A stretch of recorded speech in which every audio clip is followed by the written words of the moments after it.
Hello, this is the Open Minded Thinker Show. Sincerely appreciate your time today. Well, it's a very great time again, and it's all about the US soldiers converted to Islam. The US is a diverse country, a country that harbors a lot of other religion apart from Christianity. Islam is one of those religions that people who are in the military profess, but the quantum scale of the people might be limited. So that's the reason why oftentimes people would say that the US military cannot be said, or it's inaccurate to say the US military, our soldiers are becoming Muslims en masse. But all the same, there are reasons why people chose to become a part of a particular religion.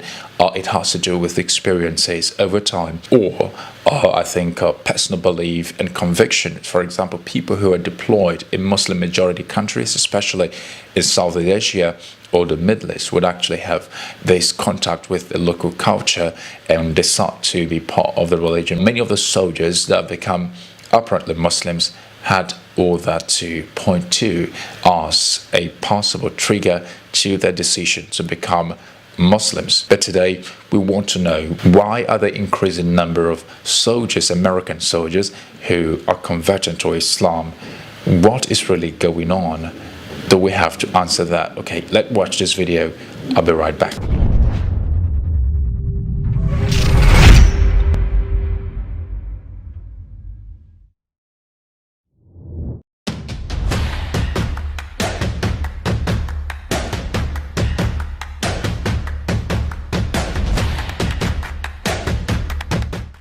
Hello everyone, I'm CJ Werleman. Don't forget to click the subscribe button below, and we kindly ask you please help keep our show going and growing by supporting my journalism at patreon.com/CJ Now let's get into it. In a moment, we will reveal why more American soldiers are converting to Islam. But I want to set this episode up with some important historical context, specifically in relation to the history of military warfare. You see, when Western historians talk about the greatest military leaders of all time, they point to Napoleon, Julius Caesar, and Alexander the Great, because these figures align with European-centric versions of history.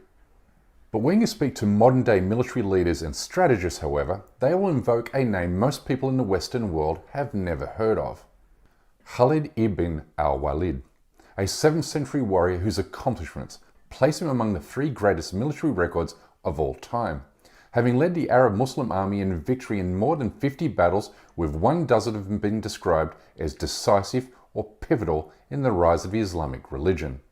Khalid ibn al-Walid. Al-Walid was a companion of the Prophet Muhammad and one of the Islamic Empire's most capable military commanders. His leadership united Arabia under a single leader for the first time in history. He's known for commanding the forces of the Rashidun army under Muhammad and his successors of the Rashidun Caliphate.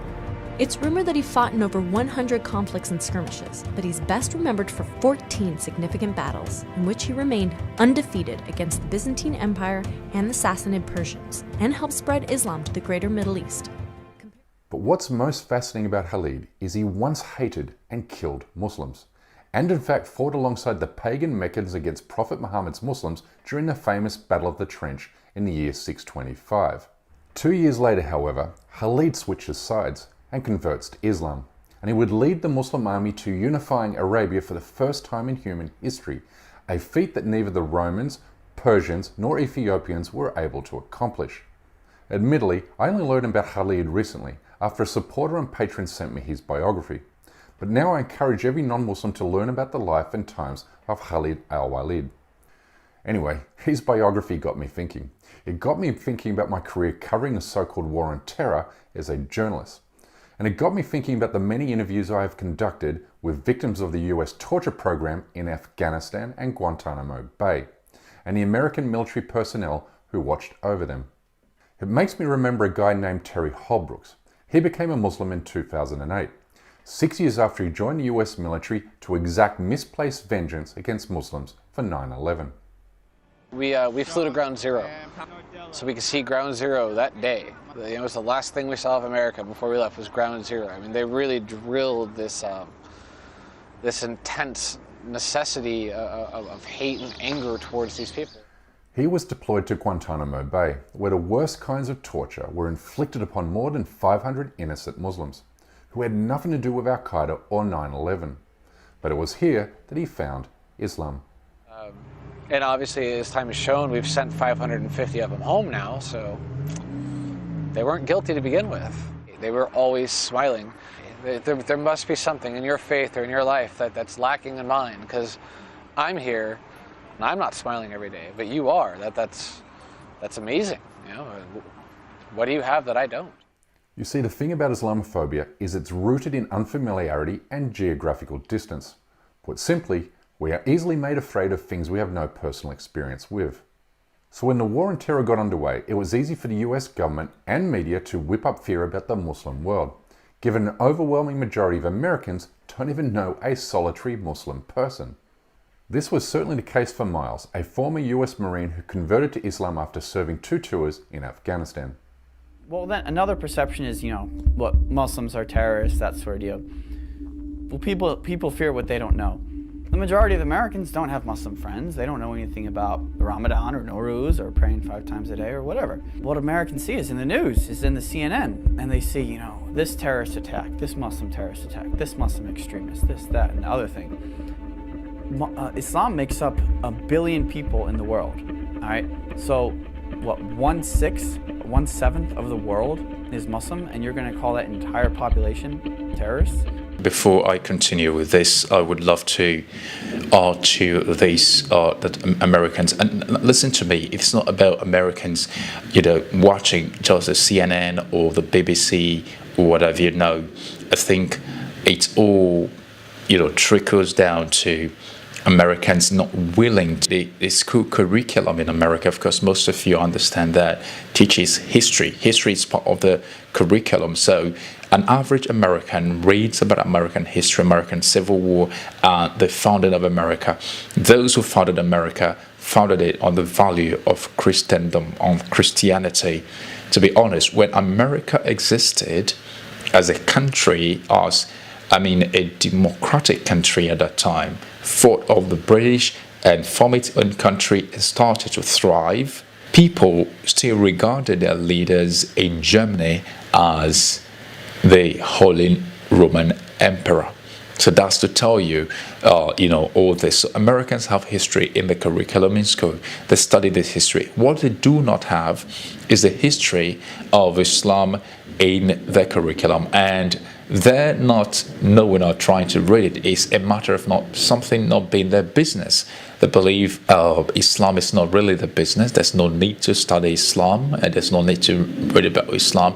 The only time Islam came to the mainstream was when the 9/11 crisis happened. There are literally dozens, more likely hundreds of stories about American soldiers converting to Islam after being sent to Afghanistan, echoing the conversion story of the great Islamic warrior Khalid al-Walid.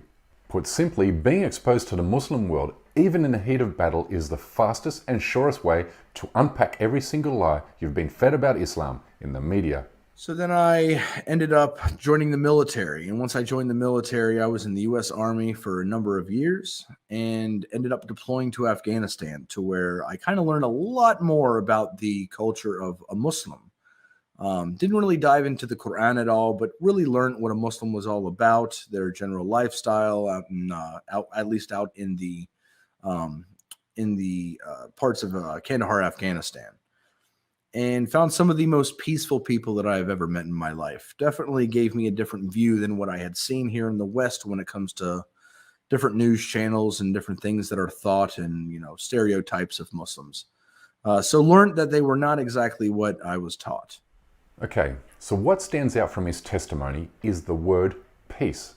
So let's think about that for a moment. He was sent to a Muslim country by an invading military force to kill what he had been told were threatening and violent locals, but only to discover they lived peacefully and in accordance with their religious faith, while his country was invading and bombing countries all around the world. It's this realization that has drawn so many current and former American servicemen and women to Islam, the very religion had been convinced the United States was at war against, like this US Marine sergeant who converted to Islam while serving in Iraq. Sean Blackwell's a former sergeant in the U.S. Army. In May 2003, a few months after the U.S. invasion of Iraq, he was on guard duty outside the health ministry in Baghdad. A young Iraqi woman approached him. She was looking for work. They got to talking. So I was like, hey, do you have a girlfriend? Doesn't mean like I wanted to be his girlfriend or anything. I was just curious. And he said, no, but if I'm going to be marrying some, I'll be marrying you. They kept meeting. 3 months later, they decided to get married. Sean converted to Islam against his commander's wishes. Converting to Islam while fighting a war against a Muslim population on behalf of your imperialistic government is a paradox that could not be more stunning. When Islam rightfully claims to be the religion of peace, then these conversion stories must count as its best advertisement. But if you're looking for a story that will literally knock you down in amazement, then the story about Richard McKinney, a former US Marine who served in Somalia and Afghanistan, promises to leave you speechless. You see, he was so radicalized by anti-Muslim hate that he planned to bomb an Islamic center in Indiana. I had devised a plan, create my own IED, homemade bomb, and I was going to set it off right outside the Muncie Islamic Center. 200 plus killed or injured. That was the plan. I saw an opportunity to do one last thing for my country. This was my rationale. I knew I would end up in a federal prison with a needle in my arm. I didn't care. My hatred of Islam, it was the only thing that was keeping me alive. But a moment he shared with his young daughter made him rethink his plan. So he decided to give the local Muslim community one chance to prove that Islam isn't the violent religion he had been led to believe. So he visited a mosque he intended to bomb. So I went to the Islamic Center, see a gentleman in the shoe room taking off his shoes. He looks at me and he smiles. He said, "Can I help you?" And I said, "Yeah, I want you to teach me about Islam." So he went and he gave me a Quran. "Read this. Come back when you have questions." So I did. And I would see things in the book. I'd be like, "There it is. I got them right there. Explain that to me." And they would. This was a kind of awakening. Long story short, 8 weeks after that first day I stepped into the Islamic Center, I became a Muslim. Now here comes the kicker. 3 years after converting to Islam, he became the president of the very same Islamic Center he had planned to attack in 2009. Now if you're thinking I've cherry-picked a few select stories to paint a broader picture, then you'd be wrong. The internet is literally filled with similar convert stories, and across multiple nationalities. You'll find British soldiers, Australian soldiers, and French soldiers converted to Islam during and after their deployments to Muslim lands. We have to be very careful when we react to videos like this, because we have to be careful so that we do not pass out to be like people who are not facing reality. Yeah, people who are not facing reality, people who are averse to the reality on ground. We understand that there are some Muslims who misinterpret the Quran and behave in a very unsavory way. To be honest, I could recall that I read the news yesterday that a mob in Pakistan set someone ablaze because he was accused of blasphemy.